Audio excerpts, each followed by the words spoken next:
almost look like you're smiling a bit. Are you? Oh, no, I might. Heath implanted electrodes in the brains of chronically depressed patients, hoping to stimulate pleasurable sensations. I guess I've cracked up all the way. I don't know. I mean, that's the reason you're smiling. Probably. Oh, you look like you're really... What are you laughing about? I don't know. Huh? What are you doing? Are you doing something to me? Not surprisingly, the experiments were controversial, but the electrodes did have an effect, especially near an area of the brain called the nucleus accumbens. Heath even let his patients control their own stimulation. I find this button the best. That's number 2 button. Most pleasurable. Mm-hmm. How do you feel? I made a small joke yesterday. I don't know if I should repeat it or not. I'd like to hear it. Do you think it's worth repeating? What about the very deep, deep electrode all the way down? You're trying to tell me how it excites you, is that it? Oh, I think it's I think it's somewhat of a sexy button. Oh. Is that why you said it went all the way down? Perhaps we get pleasure from drugs because they stimulate the same brain areas as sex and food. Working in Montreal in the 1950s, James Olds devised a crucial test. He worked out a new way to, in effect, ask animals how they felt. This is a device which trains the animal to turn on the stimulus for himself. Here you notice the animal wandering toward the pedal. When he first touches it, he gets no stimulation. It's not connected yet.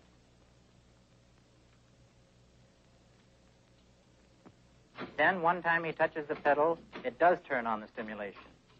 You can see the lights go on.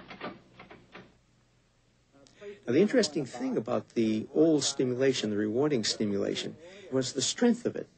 It was somewhat different than rewarding stimulation for food and water in that there was no satiation. Animals would continue for hours and hours and didn't seem to satiate. They didn't feel full. They would just keep doing it for long, long periods of time. They would do it to exhaustion. Now, I will electrify the grid.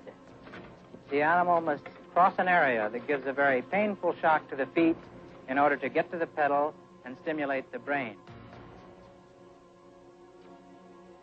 And a rat wanting brain stimulation would brave a shock stronger than even a starving rat would brave to get food.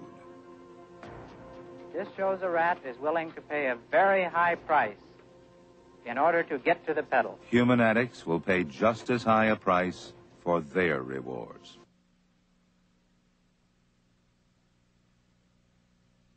The fascinating thing was that we found in our laboratory that every single drug that increased sensitivity of the animal to brain stimulation was either an abuse substance or a substance that has potential for abuse.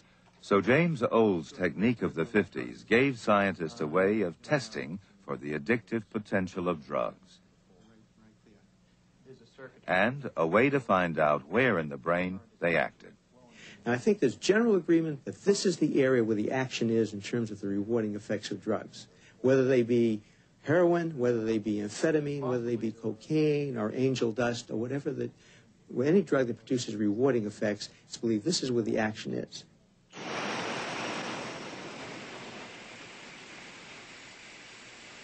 Using similar methods, Chris Fibiger and his colleagues in Vancouver wanted to know which pleasure areas are active when we crave both drugs and food.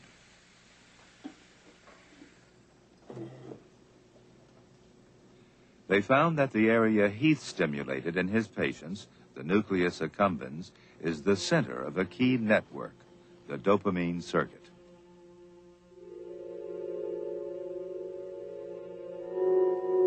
Heroin seems to act in one way.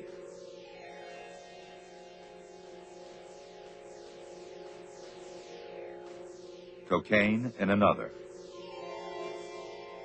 And both hit the nucleus accumbens, which the Canadian scientists recently proved is also active when we crave food.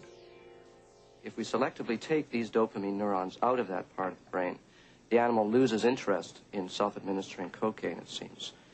apparently the drug is no longer reinforcing. The same story seems to apply for amphetamine. If you destroy these dopamine-containing neurons in the nucleus accumbens, amphetamine self-administration disappears as well. A heroin addict has volunteered to be given a large dose of morphine, chemically similar to heroin, by scientists at the National Institute for Drug Abuse in Baltimore. Relax. Today, using new methods, researchers can at last start to look at where drugs act in the human brain. The new machines reveal why different drugs make us act like primitive animals. Morphine shuts down the higher cortex and leaves the older emotional brain in charge. Cocaine gives a boost to the whole brain, but especially stimulates the primitive centers of emotion. So from those rough and ready experiments in the 1950s, scientists did learn where in the brain many addictive drugs act.